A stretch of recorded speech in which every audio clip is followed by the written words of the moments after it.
జై శ్రీరామ్, జై భారత్. నేను వీడియోలోని కామెంట్లు చూశాను. చాలామంది కామెంట్లు చేశారు. నిజంగానే ఎప్పుడైతే హిందువులు క్రైస్తవులుగా మారారో వాళ్ళ గుణాలు మారలేదు, వాళ్ళ పద్ధతులు మారలేదు, వాళ్ళ భాష వేషాలు మారలేదు. హిందువులుగా ఉన్నప్పుడు ఒక నాగరికత, ఒక మంచితనం, ఒక నడవడి, ఒక పద్ధత ఉండేది. అలాంటి దాన్ని సనాతన ధర్మమైనటువంటి హిందూ ధర్మాన్ని వదిలేసి పరాయి మతం, పరాయి పుస్తకం దాన్ని నమ్ముకొని వాళ్ళు వేషం మార్చుకున్నారు, వాళ్ళ భాష మార్చారు. వాళ్ళ భాష ఎలా ఉందంటే నా వీడియోలో కామెంట్లో చూడాలి. ఒక్కొక్కడు ఏ విధంగా మాట్లాడుతూ ఉన్నాడు, ఒక్కొక్కడు ఏ విధంగా కామెంట్ చేస్తూ ఉన్నాడు. కానీ మీలాగా నేను మాట్లాడలేను. ఒరే ఎరా బాడుకో ఇలాగా నేను మాట్లాడలేను. నేను హిందుత్వంలో ఉన్నప్పుడు కూడా క్రమశిక్షణ కలిగి నడిచాను. క్రైస్తవ్యంలోకి వచ్చినప్పుడు కూడా క్రమశిక్షణ 25 సంవత్సరాలు ఏనాడు కూడా నా నోటితో భూత మాటలు మాట్లాడలేదు. క్రమశిక్షణగా మాట్లాడాను. క్రమశిక్షణగానే బయటకు వచ్చేసాను. ఎందుకంటే నా హిందూ ధర్మం నాకు నేర్పించింది క్రమశిక్షణ. నా హిందూ ధర్మం నాకు నేర్పించింది క్రమశిక్షణ, నడవడి, నోటి మాటలు, పద్ధతులు. అవే నన్ను క్రైస్తవంలోకి వెళ్ళినప్పుడు కూడా హిందూ ధర్మమే క్రైస్తవంలోకి వెళ్ళినప్పుడు కూడా నా హిందూ ధర్మమే నన్ను కాపాడి మళ్ళా నన్ను పట్టుకొని వెనక్కి లాక్కొచ్చింది. తప్పు నాన్న, అందులోకి వెళ్ళావు, పాడైపోతావని తీసుకొచ్చింది. నేను అందులో ఉన్నప్పుడు కూడా చెడుగా ప్రవర్తించలేదు, చెడుగా మాట్లాడలేదు. ఎవరి నుంచి కూడా నేను ఒక రూపాయి ఆశించలేదు. నాకున్న యావదాస్తిని కూడా నేను దిక్కు లేనటువంటి తల్లిదండ్రులు లేనటువంటి వాళ్ళకి ఇచ్చేసాను. నేను నా సొంత స్థలాలు 2 ఒక్కొక్కటి 50 లక్షలు 40 లక్షలు ఖరీచేసి ఇళ్ల స్థలాలు 2 ఫ్యామిలీలకి ఇచ్చేసాను. నేనా ఒకరి నుండి ఆశించేది, నేనా ఒకరి నుండి డబ్బు తీసుకునేది. నేను ఫేమస్ అవ్వడానికి వచ్చానా ఛానల్లోకి? డబ్బులు సంపాదించుకోవడానికి వచ్చానా? అడుక్కోవడానికి వచ్చానా? నేను నా 15 సంవత్సరాల ఏజ్లో నేను తాపి మేస్త్రిగా నేను నిలబడ్డాను. ఇటు సువార్త ప్రకటిస్తూ కూడా తాపి పని చేసే నా కుటుంబాన్ని పోషించాను. చిన్నప్పటి నుండి కూడా నా కుటుంబాన్ని పోషించే అలవాటు నా తల్లిదండ్రులు నాకు నేర్పించారు. నిజంగా నేను ఇప్పుడుకొచ్చి కూడా నా తల్లిదండ్రులు ఎప్పుడు కూడా పల్లెత్త మాట అనలేదు, తిట్టలేదు. ఇప్పుడు లేరు, వాళ్ళు చనిపోయారు.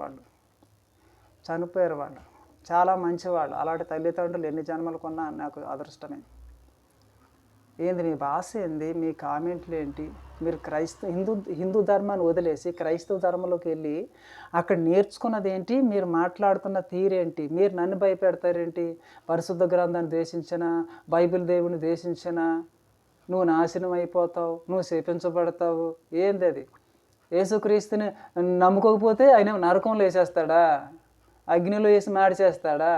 క్రైస్తవ ధర్మాన్ని విడిచిపెట్టేసి బయటకు వచ్చేస్తే ఆయనకు ఉగ్రత వచ్చేసి కూడా చంపేస్తాడా? ఎందుకురా ఆ మతం ఎందుకు, ఆ క్రైస్తవ్యం ఎందుకు, ఆ బైబిల్ ఎందుకు? ఎవరిని భయపెడతారు మీరు? ఎవరిని చేపిస్తారు మీరు? ఎవరిని దూషిస్తారు మీరు? మీరు వెళ్ళినోళ్ళు వెళ్ళినట్టు ఉండండి. నాకు నచ్చలేదు, బయటకు వచ్చేసాను. కారణం ఏంటంటే అందులోకి వెళ్ళినాక కదా మనం మారడం అలాగొంచు, మనల్ని చెడగొడుతుంది ఆ మతం, మనల్ని చెరుపుతుంది, పిచ్చోళ్ళని ఎడ్డోళ్ళని చేసేది ఆ మతమే. అందులోకి వెళ్ళాక ఆడవాళ్ళు చెడిపోతారు, మగవాళ్ళు కూడా చెడిపోతారు. వాళ్ళ వస్త్రాలు, వాళ్ళ మాట తీరు, వాళ్ళ ప్రవర్తన అంతా కూడా చెడిపోతుంది. విచ్చలవిడతాను, కామకత్వం, తాగుబోతాను అంతా వచ్చేస్తుంది. నేను మాత్రం వెళ్ళి అందులోకి వెళ్ళి తాగలేదు. ఒకడు అన్నాడు తాగుబోతున్నా ఎలా అన్నాడు. నేను పుట్టినప్పటి కాడి నుంచి ఇప్పుడు దాకా కూడా బ్రాందీ అంటే ఎరగను, మందంటే ఎరగను. నేను పుట్టప్పుడు కూడా ఇలాగే ఉంటాను, సన్నంగానే ఉంటాను. కానీ 2 మేస్త్రులు పని చేస్తారు, నా పక్కన 2 మేస్త్రులు గజగజ వణుకుతారు నాతో పని చేయాలంటే. సన్నంగానే ఉంటాను, యాక్టివ్గా ఉంటాను, బలంగా ఉంటాను. పని చేస్తే ఒక రూమ్ మొత్తం చేసి దిగిపోతాను మేస్త్రి నేను ఇప్పుడు కూడా. తెలుసా? నాతో పోటీయా? నేను హిందూ ధర్మంలో ఎలా ఉన్నానో క్రైస్తవులకు వెళ్ళి కూడా అలాగే నేను పరిశుద్ధంగా ఉండి బయటకు వచ్చేసాను. ఎందుకంటే అక్కడ యాస బాలేదు, భాష లేదు, ప్రవర్తన బాలేదు. చాలామంది పాస్టర్లు నన్ను మోసం చేశారు. చాలామంది పాస్టర్లు నా మీద పగ తీర్చుకున్నారు, నా మీద పగ సాధించారు. అందులోకి వెళ్ళాక నన్ను పాడు చేశారు, నా జీవితాన్ని పాడు చేశారు. నా జీవిత అనుభవాలు చాలా ఉన్నవి. ఇప్పుడు నేను వాళ్ళని కీలికేను అనుకో, వాళ్ళ సామ్రాజ్యం మొత్తం పతనం అయిపోతుంది. వాళ్ళ వెనకాల చాలా బలమైనటువంటి వ్యక్తుల్ని పెట్టుకొని సువార్తలు ప్రకటిస్తూ ఉన్నారు. వాళ్ళు లేనప్పుడు వాళ్ళు సువార్తలు ప్రకటించలేరు. అదంతా నేను తర్వాత చెప్తాను నేను. కాబట్టి మీ పద్ధతి మార్చుకోండి, మీ భాష మార్చుకోండి, మీ యాసాలు మార్చండి. క్రైస్తవులకి వెళ్ళాక కూడా అదే పద్ధతి, అదే తీరులో బతుకుతున్నారు మీరు. అందుకే నాకు నచ్చక బయటకు వచ్చేసాను. కనుక హిందూ ధర్మం గొప్పది. ఈ ధర్మంలో ఉన్నప్పుడు మనశ్శాంతిగా ఎలా బతికేమో, ఎలా ఉన్నామో, ఇప్పుడు నాకు మనశ్శాంతిగా ఉంది, హ్యాపీగా ఉన్నాను, కూల్గా ఉన్నాను. అయితే ఎక్స్ క్రిస్టియన్ నేను ఎందుకు పెట్టుకున్నావరా, తీసారని అన్నారు. ఎక్స్ క్రిస్టియన్ ఎందుకని పెట్టుకున్నానని తెలుసా? నేను హిందూ ధర్మాన్ని విడిచిపెట్టి ఎప్పుడైతే ఎక్స్ క్రిస్టియన్గా అంటే క్రిస్టియన్గా మారానో, అందులోకి వెళ్ళినాక అక్కడ ఉన్నాయి తెలియచేయాలి కదా మరి. లేకపోతే ఉన్నవాడు అందులోకి వెళ్ళిపోతారు తెలియక. వాళ్ళని ఆపడం కోసం, అందులోకి వెళ్ళకుండా అడ్డుకోవడం కోసం. అందుకే ఎక్స్ పాస్టర్ అని పెట్టుకున్నాను. చెప్తాను నేను. ఒకడంటాడు, నువ్వు కానుకల గురించి ఎందుకు నువ్వు డీటెయిల్స్ ఇచ్చావు? కానుకల కోసం కాదు, అది ఛానల్ నడిపించడానికి సపోర్ట్ కోసం ఇచ్చాను. అది ఇప్పుడు తీసేసాను. నాకు అవసరం లేదు. పెట్టాను సపోర్ట్ అని, నాకు ఏ సపోర్ట్ అవసరం లేదు. ఎవరో నాకు డబ్బులు సాయం చేయని అవసరం లేదు. కనుక మారండి, మీరు మారండి, మీ భాష మార్చుకోండి, మీ పద్ధతులు మార్చుకోండి. హిందూ సనాతన ధర్మం చాలా గొప్పది. మీరు మాట్లాడే విధానం బాగోలేదు, మీరు పెట్టే కామెంట్లు బాగోలేదు. కనుక మీరు యేసుప్రభు నమ్ముకుంటే మోక్షము, యేసుప్రభు నమ్ముకోకపోతే నరకంలో వేసేస్తాడు. అక్కడ పద్ధతులు బాగోక బయటకు వచ్చేస్తే మిమ్మల్ని నాశనం చేసేస్తాడు, శపిచ్చేస్తాడు, దూషించే ఏంది అది. మేము క్రైస్తవంలోకి వెళ్ళినాక ఆయన ఓడబడిసింది ఏది, మాకు సాయం చేసింది ఏది?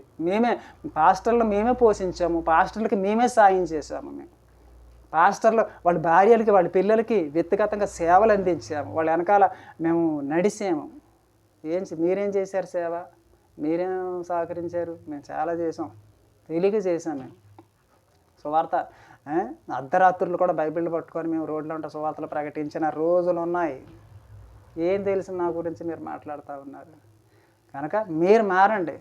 ఆ తప్పుడు సిద్ధాంతాలు, తప్పుడు బైబిల్లో ఉన్నటువంటి అన్నీ కూడా తప్పుడు సిద్ధాంతాలు, తప్పుడు పద్ధతులు, తప్పుడు మార్గాలు, వాటిని విడిచిపెట్టి తిరిగి హిందూ ధర్మంలోకి రండి, ధర్మంగా బతకండి.